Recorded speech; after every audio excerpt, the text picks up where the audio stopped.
เน็ตเลยใช่ไหมครับป้าประคอตัวไงประคอตัวเองอยู่ในเงาไม้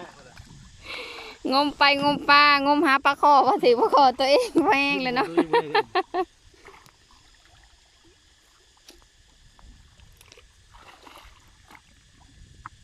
จมต่ำเลย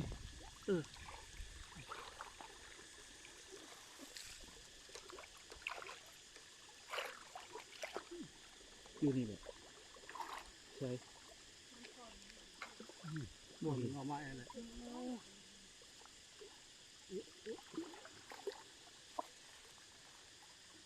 ไม่เห็นหมดกี่ตรงจมเหลือโคตรนี่ในเงาไม้เลยครับ